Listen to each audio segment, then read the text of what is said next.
आज मैं आपको क्लास 11th अप्लाइड मैथ का चैप्टर नंबर 2 करा रही हूँ। जो इंडाइसिस वाला चैप्टर था मैं वही करा रही हूँ। उसकी जो फर्स्ट जो हमारी एक्सरसाइज है उसमें लॉस की बात की गई, एक्सपोनेंट्स की लॉस जो रियल नंबर्स पे अप्लाई होते हैं। तो पहले मैं आपको वही लॉस बता रही हूँ। अगर कोई नंबर जिसकी पावर m हो और उसके साथ दूसरा सेम नंबर जिसकी पावर n हो, तो अगर नीचे के बेस सेम हो तो हम जो एक्सपोनेंट होती है उन दोनों को ऐड कर देते हैं मल्टीप्लाई में। क्या कर देते हैं? ऐड। अगर सेम बेस हो और वो डिवाइड में हो, डिवाइड में एक्सपोनेंट अलग हो, तो हम पावर को माइनस कर देते हैं। अगर e की पावर m के ऊपर n हो तो हम उसको मल्टीप्लाई कर देते हैं। अगर a अपॉन b की पावर m हो तो हम इसको अलग अलग लिख लेते हैं, a की पावर m और b की पावर m।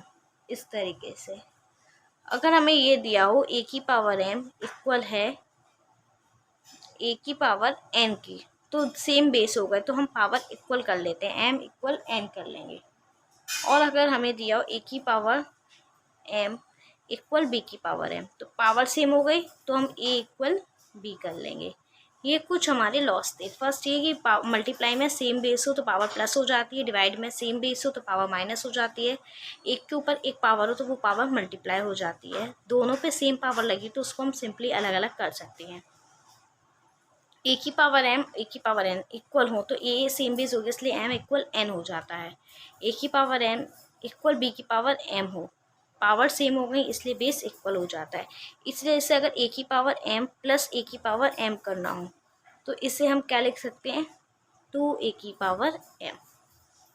इसी तरीके से a की पावर m माइनस a की पावर m करना हो तो हम इसे नॉर्मली माइनस करके 0 लिख सकते हैं। मतलब यहाँ 1 और 1 कंसीडर करके इसकी कैलकुलेशन हो जाती है। तो अब मैं एक क्वेश्चन कराती हूँ। ये दिया हुआ है 3x पावर 4 y की पावर 3 18x पावर 3 y की पावर 3। तो 18 3 जो कितने होते हैं? 54।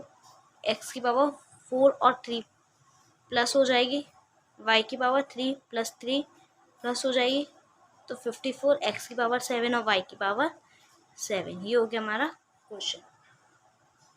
इसी तरीके से अगर नेक्स्ट क्वेश्चन देखते हैं तो वो ये है 3x और 4 y की पावर 3x और 4 y की पावर 1 18x स्क्वायर और y की पावर 3। तो 6 1/6 x पावर 4 ये डिवाइड में तो पावर माइनस हो जाएगी, 4 माइनस 2 y की पावर 1 माइनस 3 यानी कि 1/6 x की पावर 2 पावर माइनस 2। तो ये हो गया x पावर 2 अपॉन y की पावर 2। ये हमारा क्वेश्चन इस तरीके से हो जाएगा। आप स्क्रीनशॉट लेना चाहें तो स्क्रीनशॉट ले सकते हैं। एक फॉर्मूला और होता है, अगर हमें a की पावर m बाई n दिया हो तो हम इसे लिख लेते हैं अंडर रूट a की पावर m और n बाहर आ जाता है। क्या लिख लेते हैं? n बाहर अंडर रूट a की पावर m। मतलब कहने का ये है अगर a की पावर 1/2 दिया तो हम इसे लिख लेंगे a की पावर 1 तो 1 को शो नहीं करते और यहाँ 2 इस तरीके से लिख लेते हैं। अब हम एक क्वेश्चन करते हैं जो कि हमारा 8 की पावर 2/3। तो मैंने भी बताया था इसको हम लिख सकते हैं 8 की पावर 2 और ये 3, 8 की पावर 2 और ये 3।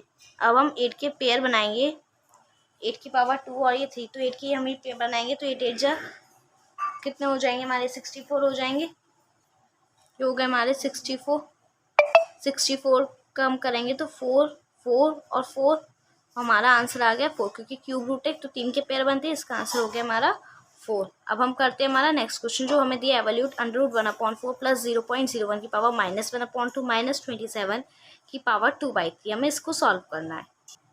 हम क्या करते हैं, पहले लिख लेते हैं नीचे 1/4 प्लस 0.01 की पावर माइनस 1/2 माइनस 27 की पावर 2/3। 1/4 तो सीधे सीधे 1/2 का होता है। ये 0.01 है तो इसे हम लिख सकते हैं, पॉइंट हटाएंगे तो 1/100 की पावर माइनस 1/2 माइनस और ये वही 3 आगे और 27 का स्क्वायर। ये हो गया हमारा।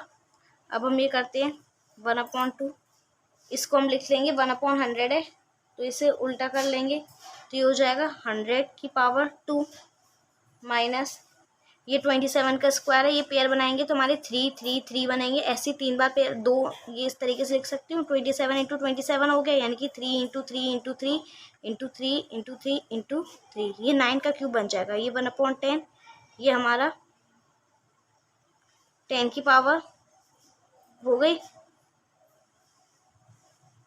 10 की पावर 1/2 थी, माइनस की से प्लस की हुई थी, अब 10 की पावर 1/2 और इंटू 2 की फॉर्म में लिख लिया क्यूब, और ये हमारा बन गया 9 का, ये पेयर बन गए।